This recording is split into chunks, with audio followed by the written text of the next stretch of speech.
Good afternoon, Tiegerman, parents, families, friends, and of course to our beloved students. If you're watching, greetings. My name is Dr. Jeremy Tiegerman. I'm the director of Tiegerman Schools. I'm coming to you today from my office. Today is Friday, May 22nd, 2020. As I do every week, I want to make sure that I reach out and thank all of the essential workers, first responders. Thank you for all you're doing. You are helping to keep us safe, and we appreciate all that you're doing. Thank you again. I also want to thank all of our students. I want to thank our parents, our families, and I want to thank our staff. We're all doing this together, working together to make sure that we're doing extraordinary things in our remote learning world. Our remote learning world, we are this week completing our 9th full week of remote learning and our 7.5 week of teletherapy. It's unbelievable. It's at times been, should I say, hair-raising? Oh my goodness, and chaotic, but we've done it together, and every week we're getting more acclimated and better at this. So I just want to thank all of you for being patient and sticking with each other, and I think that we're really doing the best that we can in a remote world. Nothing can compare to being in the physical space, but I think that we're getting better and we're doing the best that we can for your children. So I want to bravo to all of you. Some of you who are looking at me right now know why there's no hair here. Some of you may be saying, what did you do with Dr. Jeremy? Where is he? I'm not an imposter. This is Dr. Jeremy. This is the real Dr. Jeremy. But those who watched last night were able to see that we did a wonderful fundraiser. And the fundraiser was Dr. Jeremy's Kids Shave His Head. And the proceeds will be going to help benefit the school in ramping up and getting ready for the return to physical space, for necessary products and equipment that we'll need to help keep our staff and our students safe, as well as for any families that are in need. We will make sure that we forward as much that we can to them to help them out. And what I'm going to be asking is that our principals survey our families to determine who, and we're all struggling, but if there's anyone in greater need than others, and if we can help out, we will do the best that we can to give you something to help you out. So that's my promise to all of you. For those who are in need, we will do that.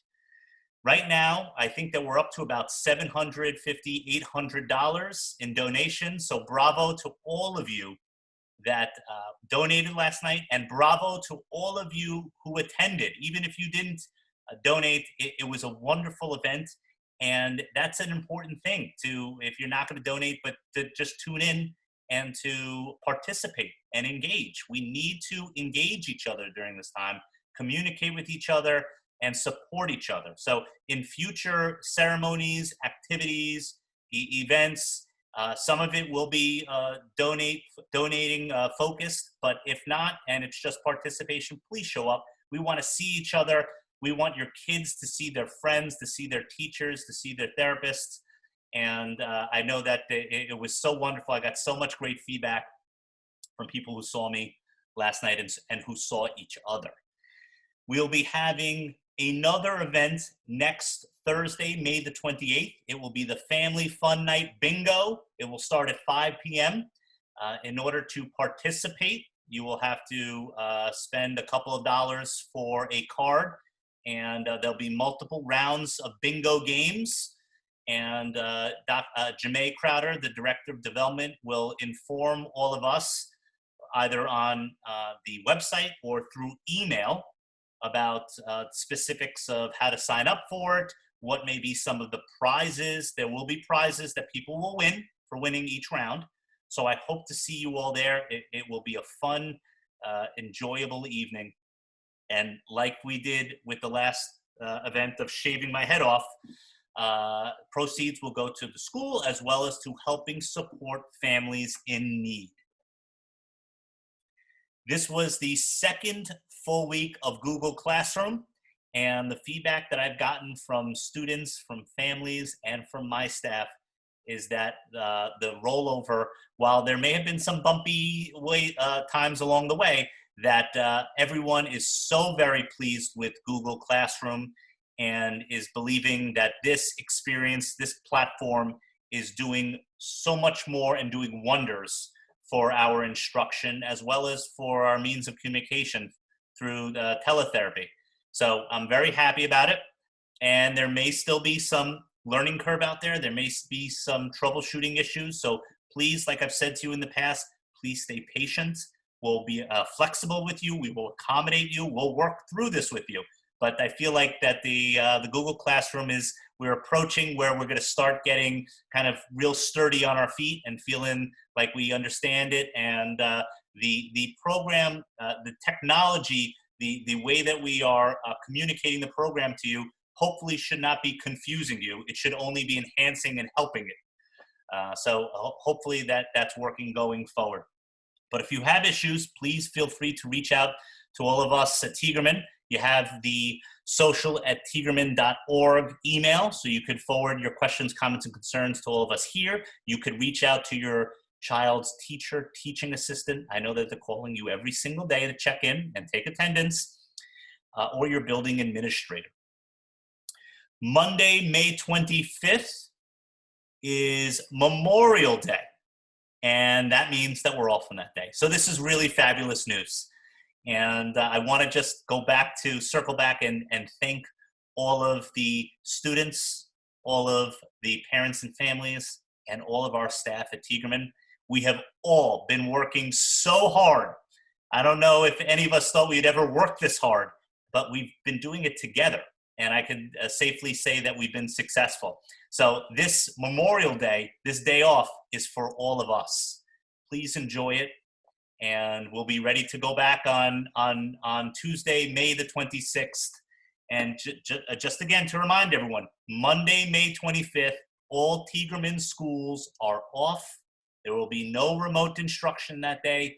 Please enjoy the day.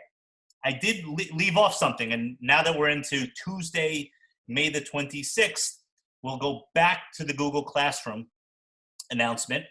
And in weeks past, we've been doing Zoom or Google Meets for the therapists through teletherapy. And over the last couple of weeks, while we rolled out the Google Classroom, I really pushed the teachers and teaching assistants when they were doing their instruction or when they were communicating with students and families that they really needed to try to the best of their ability to make Google Meets work. I've gotten some feedback, some positive, mostly not positive. So what we're going to be doing is we're going to be opening up Zoom starting Tuesday, May 26th to all of our teachers and teaching assistants and to our families. Staff and students and their parents can still do Google Meets if that's something that works for that particular classroom or for that particular teacher or student or family. But I do believe that a majority of the communications or the instructions, if they are live, we should start seeing some more live instructions. They will be through the Zoom format. Everyone seems to think that's a better platform than the Google Meets. So we'll keep it flexible and adaptable. If somebody wants to choose Google Meets, we'll go with it. But we will have Google Meets and we will have Zoom for all of our school programs starting Tuesday, May 26, 2020. Lastly, before we get into my very special program of the day, I want to go over some important dates. These dates are important for you to listen carefully because there's a lot of information and confusion out there. And I talked to you about this weeks ago, about having many masters and dealing with a lot of different sectors, dealing with the state education department, the governor's office, dealing with the Department of Education, with your local school districts. And I mentioned to you that there was word coming out of the Department of Education and also of some of your Long Island school districts that some of your schools in the districts or in the DOE, the local schools where you live, that some of those schools may be closing early. And I've been getting some communications from staff and from families, well, what's happening with us? So I just want to go over this again. Friday, at this point in time, Friday, June 26, 2020 is our last day of school. We have not been directed by the state education department or the governor's office to end earlier. I know that you have heard from the Department of Education maybe, or from your local school districts, that they are ending earlier. That does not apply to us. We are not a public school. We are not a parochial school. We are not an independent school. We are at 853 and 4410 school. The other thing that I would say to you is this, and while it may not, you may come back to me and say, well, this applies to the kids in the public schools. Look at your child's IEP. Look at the start date, okay, and look at the end date. That end date for most of your children, which is programs and services, related services, ends on June 26th. So we will remain open until June 26th with regard to remote instruction and related services. If we are directed to end earlier, you will hear it directly from me and from my building principals. If we are directed to end later than that, you will hear from only me and my building principals. You will not hear from the Department of Education. You will not hear from anybody else. It is only from us. We just got wind the other day, and you probably saw through a news conference with Mayor de Blasio, through the Department of Education, that summer instruction will be remote, and that summer instruction is starting July 1. So this applies, some of it to us, and some of it doesn't apply to us. So we will be operating in the remote world over the summer session. We will not be returning to the physical space. So that is in line with the schools if they are open during the summertime, as we are, because I mentioned to you, all of your children have 12-month IEPs. So all schools, if they are open for the summer, will be in the remote world.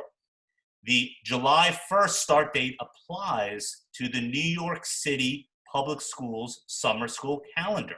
That is not our calendar.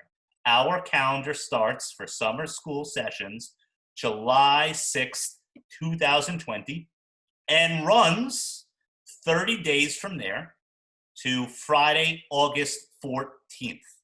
30 days from July 6th through Friday, August 14th, 2020. That is our summer session, and that is what I am saying to all of you now, and it is not changing unless you hear it from me or my building principals. Okay, so hopefully that clarifies everything there.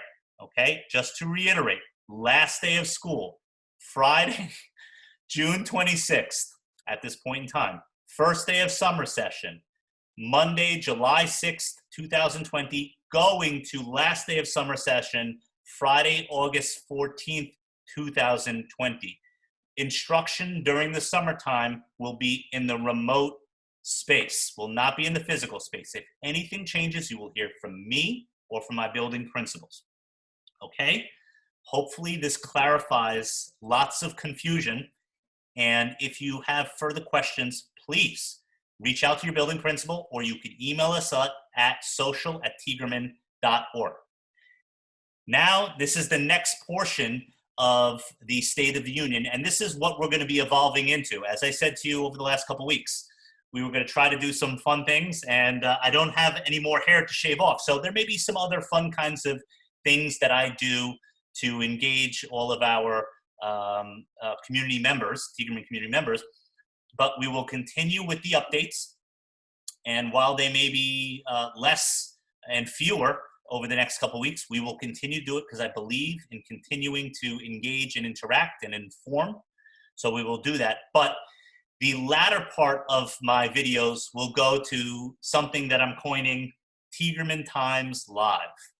And Tiegerman Times, for those who may not be aware, was our newsletter, Tiegerman Times, that we did annually or biannually. And we hope to get back to doing that soon. But now that we're doing Tiegerman Times Live, it will be me interviewing a Tiegerman community member. And that may be an administrator, that may be a teacher, a teaching assistant, a facilities person, a related service provider, a student, a parent. So I'm looking to engage and get in touch with as many people as possible. I have a set of questions that I'll forward to you before the interview, and we'll keep it related to the school, but also on the personal level, how this whole experience has impacted you. And maybe asking some fun questions like things that maybe we didn't know about you. Because it's important for all of us to get together, engage each other, and stay informed with one another. So we will do this. And today's first guest is a very special guest. And I really thought about who would be the best to be the first person. And I think that really the first person, it's really an easy answer. There really should be no other person than Dr. Ellen Morris Tiegerman, our Chief Executive Officer and our founder. And after that, I'll definitely go in a different direction. I won't go with administration, it'll be somebody else. But I felt like the first one should definitely be Dr. Ellen Morris Tiegerman. So I already forwarded her some questions. Hopefully, I'm going to take it easy on her. We'll see how it goes. But I know that she's very excited, and I'm going to do my best right now to try to bring her in and share the screen with her. So hold on a second. All right, all. I was able to track down Dr. Ellen Morris Tiegerman, and we're very happy to have her as our first guest on the Tiegerman News Live. And here she is here with us today. She's been so wonderful in giving us a little bit of her time. So I did share with everybody that we're going to go over some questions, and I think that everyone is interested in, hearing some information about you, about how you're doing, and maybe some information that they didn't know. It's important for us to engage each other, keep each other informed, and to have a little bit of fun during these challenging times. So thank you again on behalf of all of the Tiegerman community for giving us some of your time. And just know that we are so appreciative, Dr. Ellen Morris Tiegerman, for everything that you do for the children, for the staff, and for founding the school. We really owe you a lot. So thank you. All right. So without further ado, and I love to keep on talking, the first question, Dr. Tiegerman, is what is your position at Tiegerman, and how long have you been employed there? Thank you for this opportunity to speak to everybody. This is my first time on a Zoom interview, so I'm sure it's a lot of fun. I'm the founder and executive director of Tiegerman Schools. We were originally the School for Language and Communication Development for many years. So I started that program in 1985. And the reason I started that program is because I grew up in a family where there were 3 children. I was the oldest, and my young sister had a severe developmental disability. And this was back in the 1960s, 1950s, 1960s. So this is way before there were any special education schools and programs, way before the special federal legislation was passed. There were no programs, there were only state institutions at that time for children with disabilities. So I grew up with a very disturbed, challenged little sister and a family who really struggled trying to deal with her and trying to help her. And I watched my father, who was a businessman, go to work every single morning and come home every single afternoon to work with her for about 12 years. He set up a special program at home and he worked with her himself, and she struggled, and I watched this drama every single night for 12 years, and he never missed a day, and I never missed an opportunity to watch what was going on. And if you roll the tape forward, when I grew up and I was teaching at Adelphi University, I met Toya Davis, Mrs. Davis, that everybody knows. And Toya at that time had little Jonathan, and I worked with Jonathan for about a year or a year and a half. And then Toya graduated from the program with Jonathan, and it was time to find a program for Jonathan. And Toya went to look and she couldn't find anything, and she came back to speak to me. And I went with her. We looked from program to program. And I said, Toya, we need to start our own school. And we did. So in 1985, I opened up a preschool program in Great Neck. of all places, Great Neck, New York. And that was the beginning of my preschool program. And a year later, when Jonathan graduated from the preschool program, we opened a kindergarten program. And that was the beginning of Tiegerman Schools. So Tiegerman Schools has been around for 35 years. And I have had the privilege and the honor of being its executive director and watching it grow up from a preschool program, which started, I must tell you, with 36 preschool children. Now we have 550 children, preschool and school age. And that's how we got started. Well, I can tell you that I've grown up. I wasn't working with you, but growing up and watching you work and seeing how the program has grown is really an amazing progression and story. Yeah. And it's a tribute to your hard work and all of the staff and the families who battled with you over the years. So it's an amazing story. You know who it's a tribute to? It's a tribute to Morris Jacobs, my father, your grandfather. That's who the tribute goes to, because he did this without any background, without any experience. Mm-hmm. He operated completely in the dark. He wrote the playbook. He wrote the playbook. So if I'm going to be grateful to somebody, I'm going to be grateful to him, because he really provided me with the most transformative experience in my life. I saw my sister graduate from high school. I saw her graduate, and she gave him her diploma. And she said, "Mommy gave me my first life, and you gave me my second." And I never forgot that.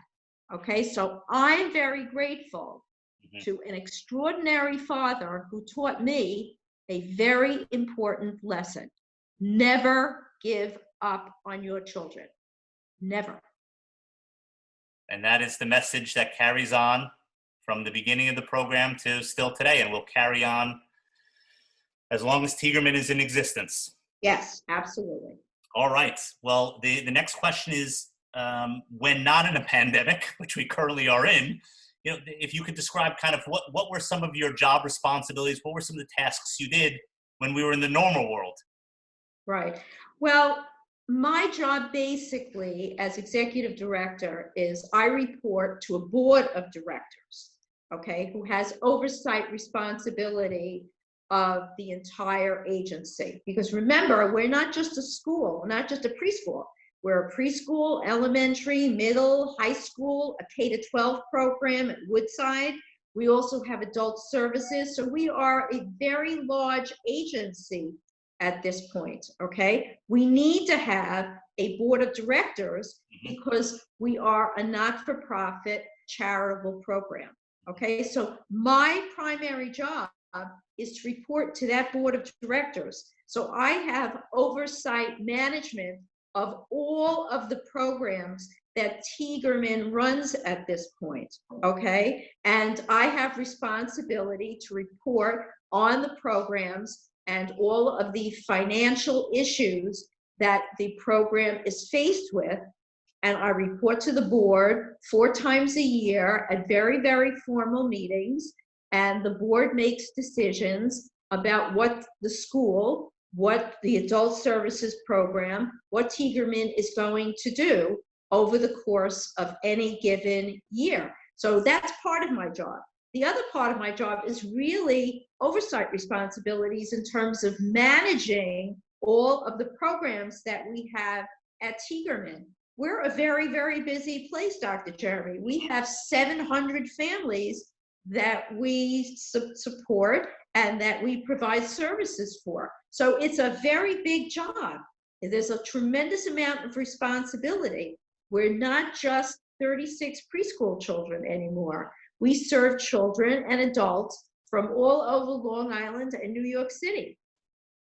Well, it's a big job, and I'm not sure anybody could do it as well as you. So thank goodness we have you.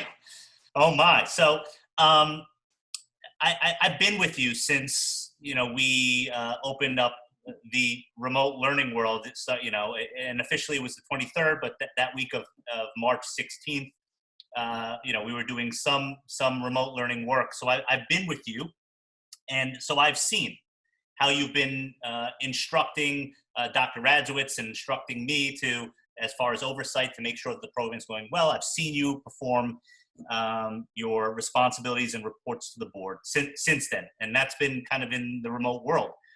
So I kind of have a sense, but for you to share with everyone, since we've been out of school, how have some of these tasks or responsibilities that you talked about doing in the normal world, how have they changed now? Well, that's a really good question. Everything is now remote. Mm-hmm. So just look at my board meetings as one example. They're now on Zoom, which is where we are. We're in a remote world, okay, a virtual world. So our entire program, which was originally in physical space, is now in virtual space. And all of our lessons, which we had in classroom space, are now on Zoom or Google Classroom. Okay, so it's a very different experience. And it took a tremendous amount of work and time and energy to really move our entire program from physical space to the virtual world at this point. It was very difficult and very, very complicated. And you are probably one of the most dynamic people that any of us has set eyes on. So, if anybody could do it, we know that you could. And there have been, as I've said before in several of my State of the Unions, that we've been very successful and effective in being able to transition from the physical space programming to the remote learning. But along the way, there were bumps in the road. So what have been some of the challenges that you faced or we have faced in this remote learning world? Well, think about it. We taught everything in a classroom. So all of our teachers were in classrooms, right? Now we're not going to be in a classroom. The entire curriculum is very different. Everything's on Zoom or Google Classroom. It meant taking our entire instructional program and moving it from classroom space, where we're using a completely different platform, like a Promethean board, right? All the classrooms have Promethean boards. Well, we can't use those Promethean boards anymore. We need to translate what we're doing into Zoom and into Google Classroom. So the hardest thing to do was really to take all of our instructional lessons and put them on a very different remote platform, so that the children and the teachers would have not only instructional lessons, right, from Nearpod, not only those lessons, but also live lessons, where our teachers sometimes were actors and actresses because they had to put on little performances and plays and run different kinds of activities. They've had to be very, very creative in ways in which, they had to perform very differently than they did in classrooms before. So it's been very challenging and very difficult. Well, I'm not sure I know anybody quite like you who enjoys learning so much. I mean, when I go into your office, if anybody's been in Dr. Tiegerman's office, there are diplomas up the wazoo, all covering all walls. And if she could go back to school and pick up another degree, she would. So she's always looking to learn and to grow. So what do you think you have learned having to have operated in this remote learning? What have you learned about yourself and about maybe our programming in schools, maybe going forward, having to operate in the remote learning world? Well, I think we're going to be in this space for a while. That's the first thing, okay? I've also learned that I don't like it, okay? It's not that we haven't been effective in this space. I think we have. I think we've really capitalized as much as we possibly could on remote learning space. And we've done an absolutely phenomenal job of all of our programs. I think our teachers have worked very, very hard, but I would really prefer to be back in a classroom with the teachers. I find this to be, I don't know how, some of our other teachers feel, very isolating, okay? because, we are very far from each other, and it's very difficult for me to have a discussion or have a meeting and be on, an artificial device like an iPad. Mhm. I just find that to be disconcerting. I would prefer to have a meeting in somebody's office and sit face to face Mhm. and have that close contact. But I also understand, because you're right, this has been very challenging, that we may not get back to physical space for a while. Certainly everybody knows, I know you've announced it, that over the summer we're going to be in remote learning space Yes. over the summer. Well, we may be in that remote space in September too. We'll have to see what the governor says. But all I'm saying is that, this has been very, very difficult. I think we've learned a lot about ourselves, things that we like, things that we don't like. But the one thing that I have learned is that we can do this. Yes. Okay? We can. All of us can do this. Mhm. We've been able to work with parents and teachers coming together. We've worked in parents' homes all of these weeks. Mhm. We've done, I think, a phenomenal job. And I'm very, very proud of everybody, because this really has been very difficult. Well, at Tiegerman, I always watch you as a role model to me.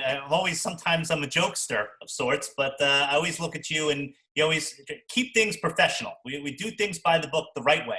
And so I apologize. We're going to go a little personal route right now and kind of delve a little bit into your world, Dr. T, at home, because I think all of us want to know a little bit about you. You're such a fabulous administrator and leader, but people are interested about you at home. So the first question that I have of you is, when not working, what have you been doing to keep yourself busy during these hectic times at home? Well, I like to get up very, very early in the Mm-hmm. morning. Okay, that's the first thing. So I get up at 3 o'clock in the morning. I'll tell you a secret, because I know I text everybody at 3 o'clock in the Uh-oh. morning. I say good morning to everybody at 3 o'clock in the morning. I like to get up very, very early in the morning, and I go downstairs. I have a gym downstairs, and I use the gym every morning, and I'm on my elliptical machine every morning for about 3 hours, and I do my emails, I do all of my text messages, I do all of my reading, I do all of my work, so that when I get finished at 6 o'clock, okay, I have finished everything first thing in the morning, and I've had a great workout. Well, I can tell you, for many of us, our days are starting at 6. You have completed a full day's work by 6. That's amazing, Dr. T. But it's So, very quiet at 3 o'clock in the morning. I recommend it. yes, there will be no disruptions.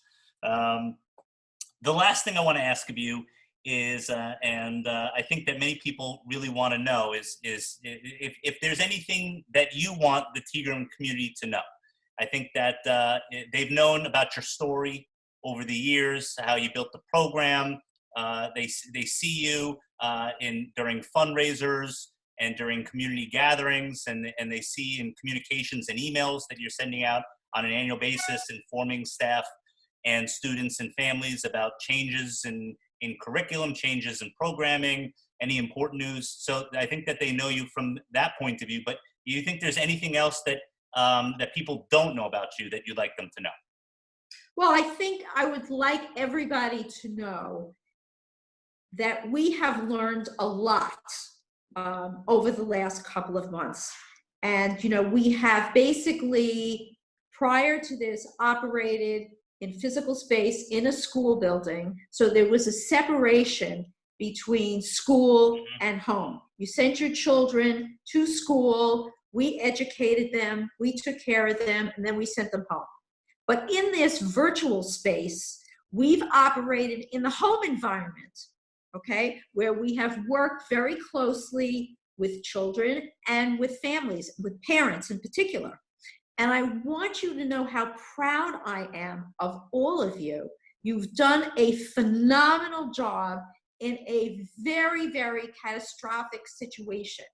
You've been able to overcome all of the obstacles so that, in essence, parents and teachers have developed an incredible respect for one another over the past couple of months. We have had an insight into the home environment. You have had an incredible insight into our teachers and how they work with your children. And we have all gotten together to create a marvelous educational experience. And I'm very proud of the work that everybody has done over the past 3 months. I couldn't say it any better. And in closing, I just want to thank Dr. Ellen Morris Tiegerman for her time, her commitment to all of us and to your children, and for being the greatest leader and advocate a school program can have. So thank you again for all that you do for us, and for being you. We really appreciate it. And thank you for your time again, Dr. T. Thank you so much for the invitation. I really enjoyed this. So speaking in closing, I just want to again thank Dr. T, and of course thank all of our teachers, our staff, our families, our students. We're all working together to accomplish a great goal in these very challenging times, and we're doing extraordinary things together. So thank you so much.